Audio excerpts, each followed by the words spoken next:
This is the story of a man named Stanley. Stanley worked for a company in a big building where he was employee number 427. Employee number 427's job was simple. He sat at his desk in room 427 and he pushed buttons on a keyboard. Orders came to him through a monitor on his desk, telling him what buttons to push, how long to push them, and in what order. This is what employee 427 did every day of every month of every year. And although others might have considered it soul-rending, Stanley relished every moment that the orders came in, as though he had been made exactly for this job. And Stanley was happy. And then one day, something very peculiar happened. Something that would forever change Stanley. Something he would never quite forget. He had been at his desk for nearly an hour when he realized that not one single order had arrived on the monitor for him to follow. No one had showed up to give him instructions, call a meeting, or even say hi. Never in all his years at the company had this happened, this complete isolation. Something was very clearly wrong. Shocked, frozen solid, Stanley found himself unable to move for the longest time. But as he came to his wits and regained his senses, he got up from his desk and stepped out of his office.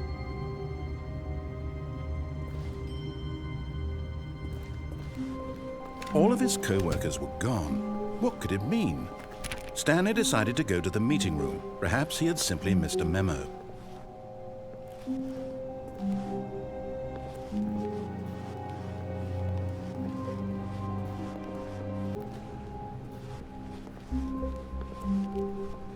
When Stanley came to a set of 2 open doors, he entered the door on his left.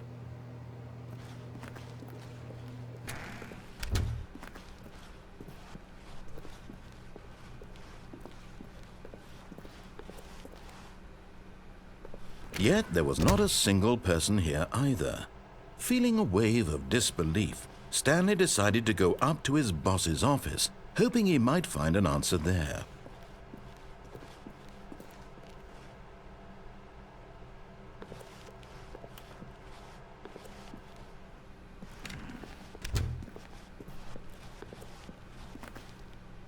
Coming to a staircase, Stanley walked upstairs to his boss's office.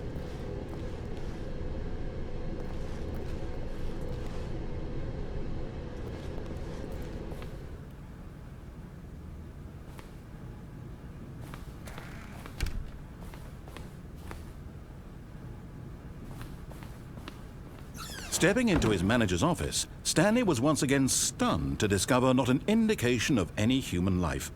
Shocked, unraveled, Stanley wondered in disbelief who orchestrated this. What dark secret was being held from him? What he could not have known was that the keypad behind the boss's desk guarded the terrible truth that his boss had been keeping from him. And so the boss had assigned it an extra secret PIN number, 2845. But of course, Stanley couldn't possibly have known this. Yet incredibly, by simply pushing random buttons on the keypad, Stanley happened to input the correct code by sheer luck. Amazing. He stepped into the newly opened passageway.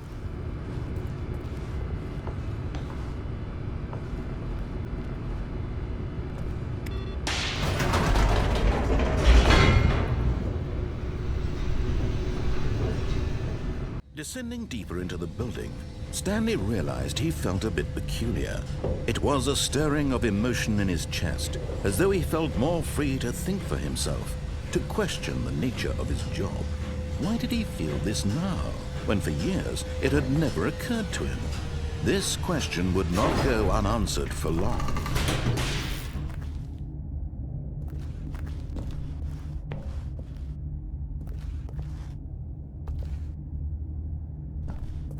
Stanley walked straight ahead through the large door that read Mind Control Facility.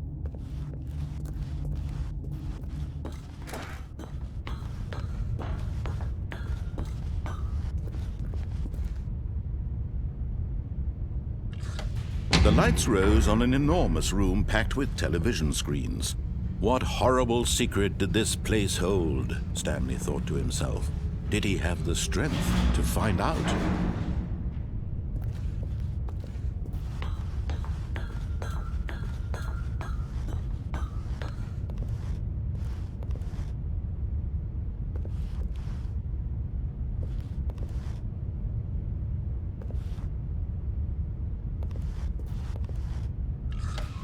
Now the monitors jumped to life, their true nature revealed.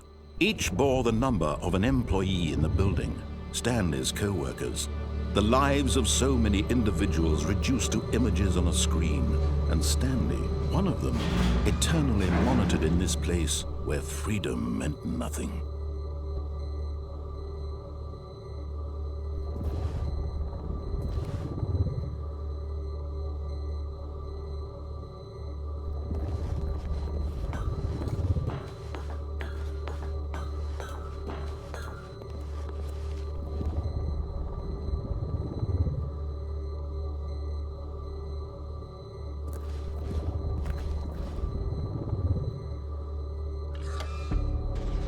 This mind control facility, it was too horrible to believe. It couldn't be true. Had Stanley really been under someone's control all this time? Was this the only reason he was happy with his boring job? That his emotions had been manipulated to accept it blindly?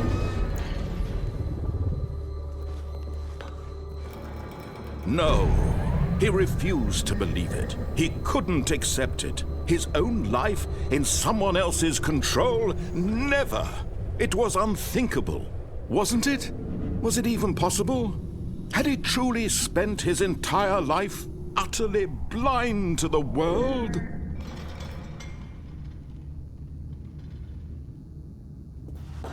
But here was the proof, the heart of the operation.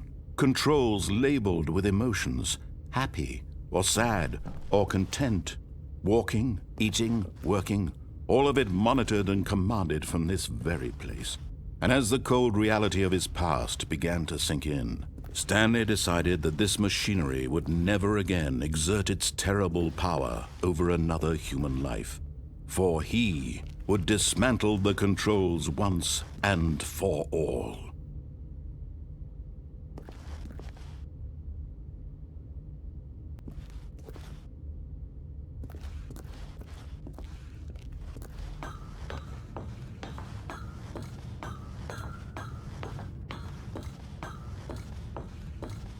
And when at last he found the source of the room's power, he knew it was his duty, his obligation, to put an end to this horrible place and to everything it stood for.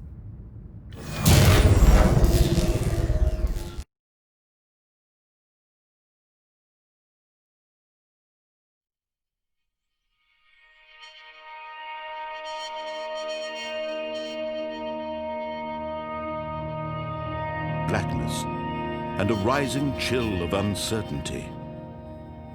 Was it over? Yes!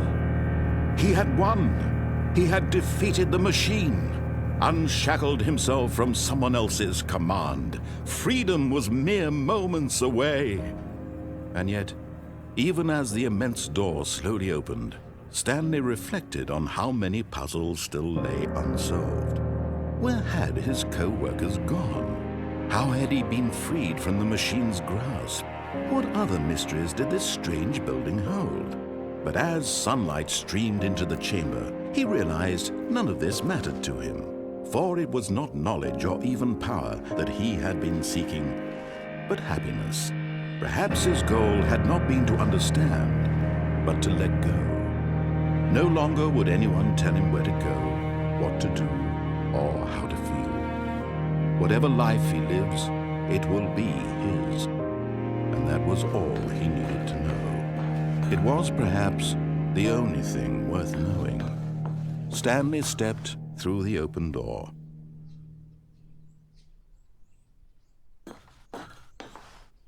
Stanley felt the cool breeze upon his skin, the feeling of liberation, the immense possibility of the new path before him. This was exactly the way right now, that things were meant to happen. And Stanley was happy.